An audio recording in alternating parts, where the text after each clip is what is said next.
It ain't dying that I'm talking about, it's living. I doubt it matters where you die, but it really matters where you live. Hello, and welcome to our next letter from the Old West. I'm Matthew. And I'm Dave, and that quote was from Gus McCrae. Oh, nearly forgot the name there. Gus McCrae from Larry McMurtry's Lonesome Dove.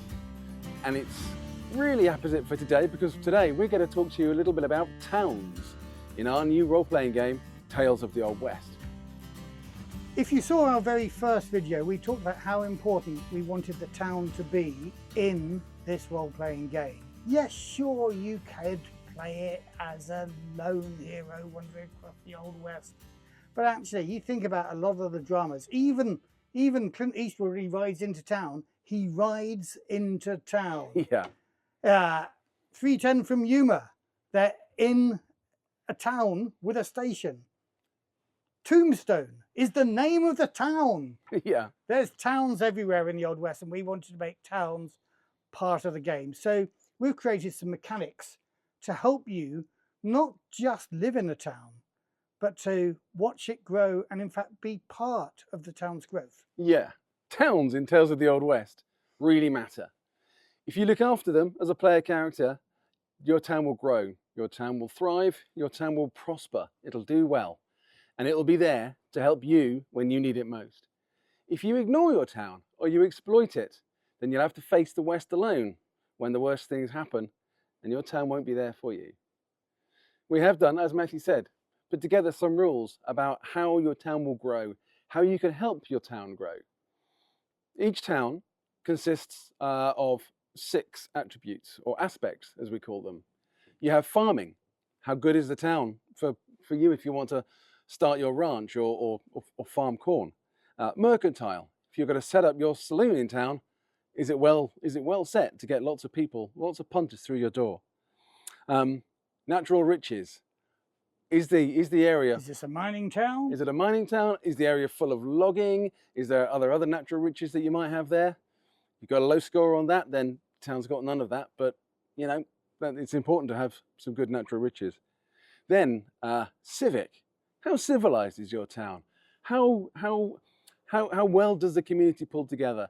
How nice is it to live? Have you got boardwalks? Have you got bathhouses? Have you got the things that make a town a community rather than just a town of people? And I think one of the fascinating things in Deadwood, for example, is how irritated Al Swearingen is that the camp over which he rules has grown into a town and needs some form of council. He really doesn't want to have civilization. No. He wants to rule it all himself, but he realizes he needs to have a council. And of course, he needs another aspect as well, the law. He needs law. Yeah, absolutely. That's the 5th aspect. And the 6th aspect is welfare. How safe is it to live in this town? Is it disease-ridden? Is it ridden by vermin? Are there snakes under every single boardwalk? And you can improve the welfare by having boardwalks. That's one of the things. You can. That if your town, again, coming back to Deadwood, it was streets full of mud and slurry in the early episodes, and then they start building boardwalks and Absolutely. making the town more civilized. Boardwalks contribute to your welfare aspect and make the town safer. And of course, all of this makes your town more prosperous, and that makes your business, whatever your business is, more prosperous as well. Absolutely. I guess unless you're an outlaw and the town is very lawful. Well, maybe, yeah. But yeah, so these things we're talking about boardwalks, we're talking about town councils, we're talking about bathhouses. These are your town's amenities. And every time you go through the turn of the seasons, which we'll come to in another video, but the way the campaign game is played is through the turn of the seasons. Every time you go through one of those turns of the seasons, you get to choose amenities for your town. Now, if your players are really town-minded and community-spirited and work really hard to help the town, maybe make some sacrifices, maybe invest some money in the town, they can earn something that we've included in the game, settlement points. Now, these are experience points, but for your town. And when you get enough settlement points, you can buy extra amenities. So your town will grow more quickly and be more prosperous sooner rather than later. Now sounds to me like we're getting into campaigns of the turn of the seasons, and I think that means another episode. So let's draw this one to a close by telling people where they can find out more about Tales of the Old West.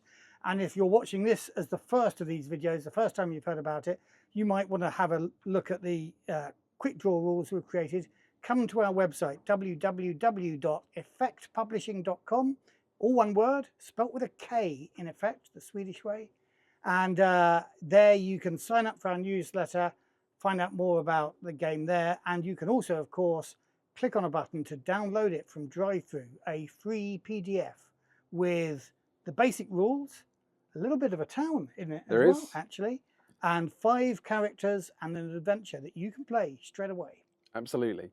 Yeah, indeed. The town is called Carson's Folly. It's a fictional town we've created, but it's populated with non-player characters. It's got lots of stories going on. It's an exciting place to go and explore. So come and visit Carson's Folly by downloading our quick draw guide. And see you next time. See you, partner.